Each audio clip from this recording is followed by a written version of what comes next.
গত 14ই জুলাই 32,000 প্রাইমারি মামলার শুনানি সম্পন্ন হয়েছে মহামান্য ডিভিশন বেঞ্চে।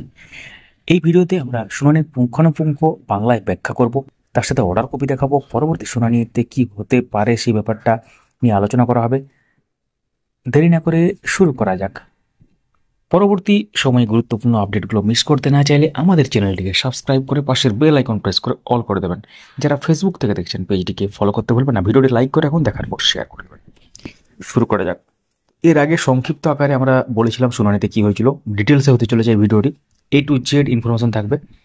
তো 32,000 শিক্ষিকাদের যে মামলা বা 32,000 প্রাইমারি মামলা গুরুত্বপূর্ণ শুনানি সম্পন্ন হয়েছে। সেখানে শিক্ষিকাদের একাংশের হয়ে বা একটি অন্য ম্যাট নম্বর এই কেসের সাথে যুক্ত, সেই ম্যাট নম্বরের যে হয়ে সওয়াল করছিলেন বা আর্গুমেন্ট করছিলেন সিনিয়র অ্যাডভোকেট প্রতীক ধর স্যার। তিনি 2 ঘন্টার উপর আর্গুমেন্ট করেন এবং তাতে অনেক ব্যাপার উঠে আসে।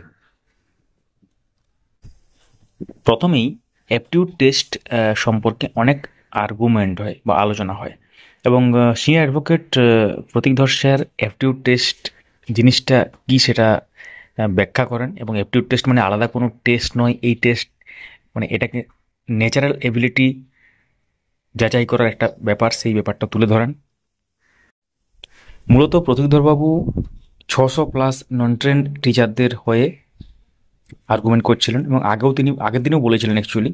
এবং 2025-এর যে মহামান্য সুপ্রিম কোর্টের যে NIOS এর অর্ডার এবং তাতে যে রুলস আছে 3টি ফান্ডামেন্টাল রুলস, তার কথা উল্লেখ করা হয় এবং তারা একটা কথা তিনি বলেন যে 2019 সালে এই 3টি শর্ত পূরণ করে ফেলেছে, তাই এখন 2023-24 সালে যে মামলা তাতে তাদের ট্রেন্ড হিসেবে ধরতে হবে। মানে তিনি বলেন যে আগে ক্যাটারপিলার ছিল, এখন বাটারফ্লাই। মানে নিয়োগের সময় তারা নন ট্রেন্ড বা আনট্রেন্ড ছিল, নিয়োগের পর নির্দিষ্ট নিয়ম মেনে 2019 সালে তারা কিন্তু ট্রেনিং প্রাপ্ত হয়।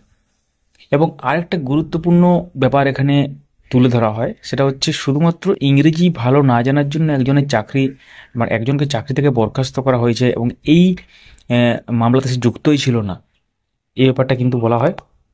এবং আপনারা মহামান্য সিঙ্গেল বেঞ্চের জাজমেন্ট যারা দেখেছেন তারা জানেন যে সেখানে 30 জনকে ডেকে পাঠানো হয়েছিল ইন্টারভিউয়ারদের এবং তাদের জিজ্ঞাসাবাদ করা হয়েছিল। 30 জনের মধ্যে 13 জন বলেছিলেন যে অ্যাপটিউড টেস্ট হয়নি। বাকি 17 জন কি বলল, তার গুরুত্ব দেওয়া হলো না কেন, এটা অ্যাডভোকেট প্রশ্ন করেন, সিনিয়র অ্যাডভোকেট। এবং এখানে মাননীয় বিচারপতি নিজে যা চিন্তা ভাবনা করছেন সেটিকে অর্ডার হিসাবে উল্লেখ করে দিয়েছেন বলে অভিযোগ করছেন তিনি, বা তিনি বলেছেন যেটা।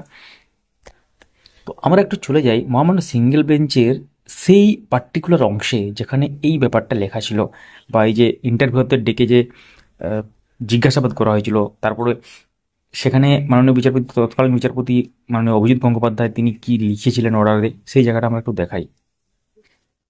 তো আমরা চলে এলাম মহামান্য সিঙ্গেল বেঞ্চের সেই উল্লেখযোগ্য জাজমেন্টে, যেখানে 30 জন ইন্টারভিউয়ারদের জিজ্ঞাসাবাদ করার পর সেখানে তারা কি বলেছিলেন সেটা লেখা আছে জাজমেন্ট কপিতে।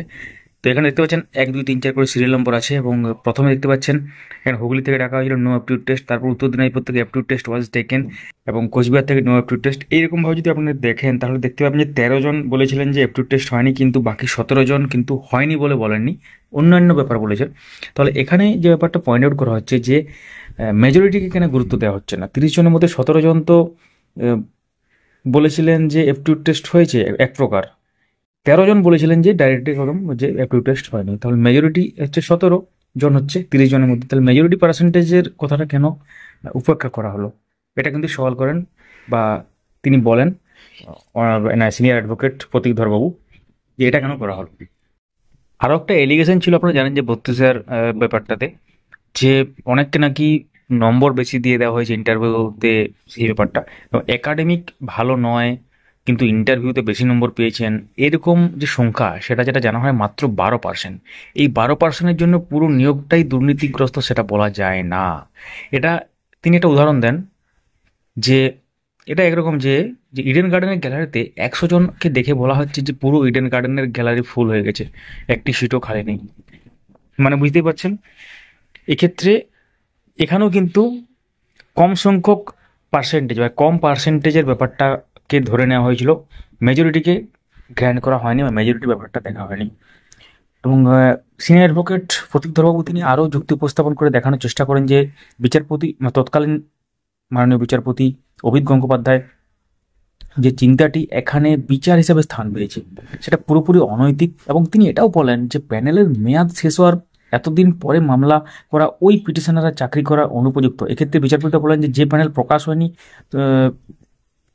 সেক্ষেত্রে প্যানেলের মেয়াদ শেষ হওয়ার কোনো কথাই ওঠে না। যদিও ধরবাবু বলেন অনেক যুক্তি দেখানো হয় যে প্যানেল অ্যাপ্রুভ হয়েছিল এবং সেই বেসিসে নিয়োগ হয়েছে, তো বিচারপতিরা সেই বিষয়ে শুনতে রাজি হননি। এবং এই প্রসঙ্গে বলে রাখি, এর আগেও বিভিন্ন মামলা শুনানিতে বা বিভিন্ন জায়গায় আপনারা শুনে থাকবেন যে প্যানেল প্রকাশই হয়নি সেই প্যানেল এক্সপায়ার হওয়ার প্রশ্ন কেন উঠবে, ব্যাপারটা কিন্তু অনেক জায়গাতে আপনারা শুনে থাকবেন। এবং এক্ষেত্রে মামলাকারীদের হয়ে তরুণজিৎ তিওয়ারি বলেন যে ট্রেন্ডরা কিভাবে মামলা থেকে বাইরে সেটি পরিষ্কার হবে তিনি উল্লেখ করেন এখানে, কারণ ট্রেন্ডরা এমনিতেই 15 নম্বর পাচ্ছে, আপনারা জানেন ট্রেনিংয়ের জন্য 15 নম্বর, তাই তারা এমনিতেই কম্পিটিশন থেকে বাইরে।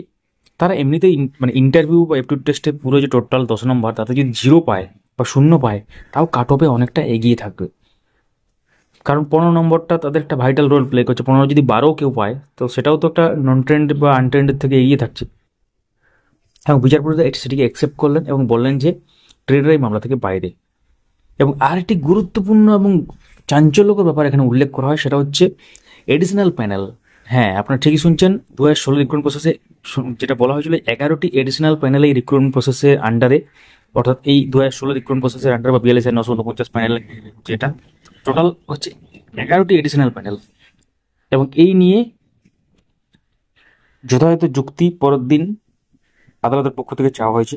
পরের দিন এই বিষয়ে আর্গুমেন্ট হওয়ার প্রবল সম্ভাবনা রয়েছে, এবং এই সময়ের মধ্যেই সময় না থাকার জন্য আগামী শুক্রবার বা 18ই জুলাই মামলাটি পরবর্তী শুনানির জন্য লিস্টেড আছে।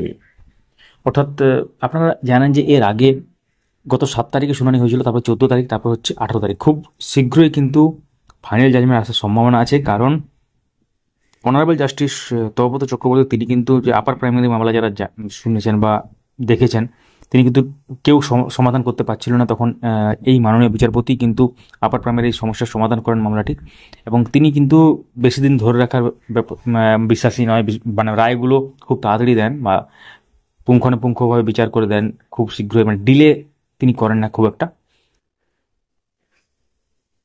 তো এখন দেখার বিষয় কবে আসতে চলেছে।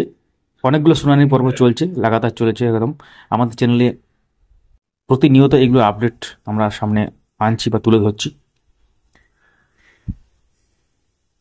এবার আমরা অর্ডার কপিতে চলে যাব, সেখানে উল্লেখযোগ্য কী ব্যাপার আছে একটু আপনাদের দেখাই, এবং তার সাথে কেস ডিটেলও আমরা দেখতে পাবো।